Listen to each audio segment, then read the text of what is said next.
کہ ایمان کس کو کہتے ہیں. میں اس کو اصطلاحی زبان میں نہیں، میں ایک سادہ زبان میں ایمان کی تعریف آپ کے سامنے رکھنا چاہتا ہوں. ایمان کی تعریف کے 5 جز ہیں. کتنے جز ہیں؟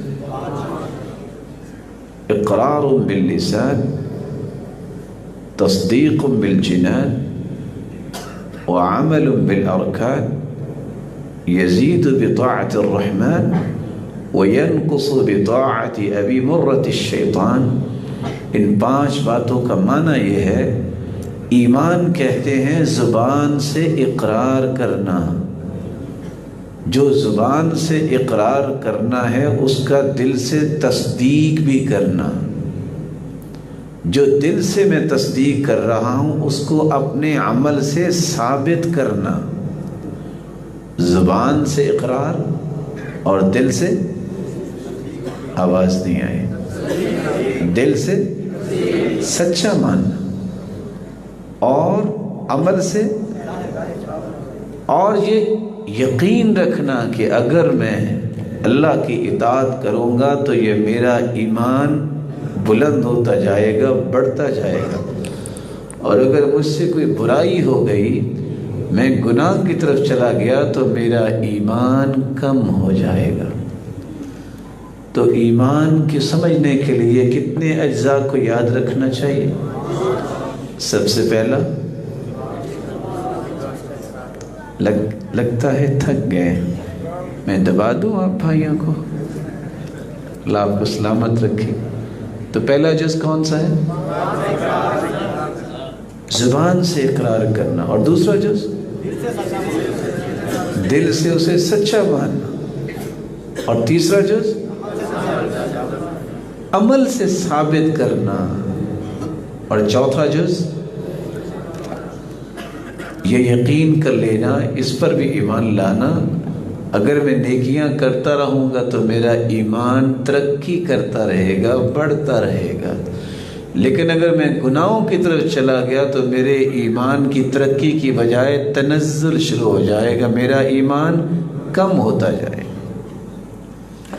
یہ ہے وہ ایمان جو مجھے اور آپ کو رکھنا چاہیے. اس ایمان کی تعریف کو، اس حقیقت کو جو نہیں سمجھتا یا جو نہیں سمجھا، دنیا میں فساد اس نے مچایا ہے. بنیادی طور پر 2 گروہ ایسے تھے جنہوں نے اس بات کو مانا نہیں ہے.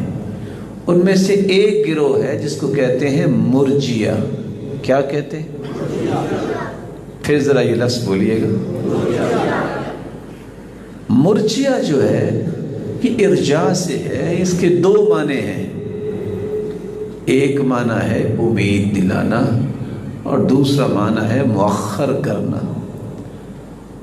مرجیہ کہتے ہیں کہ آپ نے زبان سے اقرار کر لیا ہے، دل سے بھی مان لیا ہے، نماز نہ بھی پڑھو، مومن ہو تو.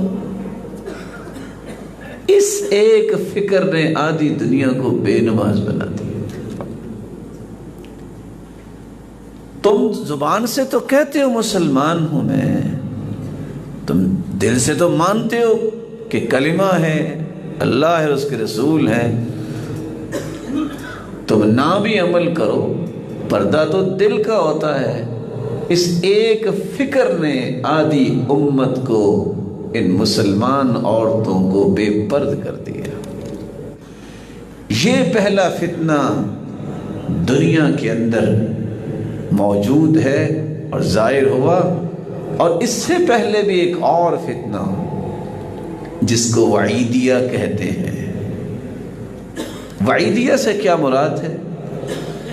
جس بندے نے ایمان کو قبول کر لیا ہے، مومن بن گیا ہے، اگر اس سے کوئی گناہ ہو گیا، اگر اس سے کوئی فسق و فجور سرزد ہو گیا، یہ ایسا انسان ہے، اس کی تو بخشش ہونی کوئی نہیں. اسے گناہ ہو گیا نا، اس کو رحمت نہیں اللہ کی ملنی. نتیجہ کیا نکلتا ہے؟ چھوٹے سے گناہ، کسی بڑے گناہ پہ آج دنیا میں فتویٰ عام ہو گیا، یہ بھی کافر، یہ بھی کافر، یہ بھی کافر۔ کافر کا مطلب ہے اس کا خون بہانا بھی جائز، اس لیے وہ اپنا مطلب لے کے ہی قتل و غارت شروع کر دیتے ہیں، خودکش حملے شروع کر دیتے ہیں، معصوم بچوں کو مارتے ہیں، معصوم عورتوں کو مارتے ہیں، جن کا کوئی گناہ نہیں ہے نمازیوں کو مارتے ہیں۔ اور مسلمان جو پہلے راستوں میں مل کے ایک دوسرے کو سلام کہتے تھے، ایک دوسرے سے معانقہ کرتے تھے، مصافحہ کرتے تھے، آج انہیں جرستوں میں لاشیں بکھری پڑی ہیں اس غلط نظریے کی وجہ سے۔ میرا اور آپ کا عقیدہ کیا ہے؟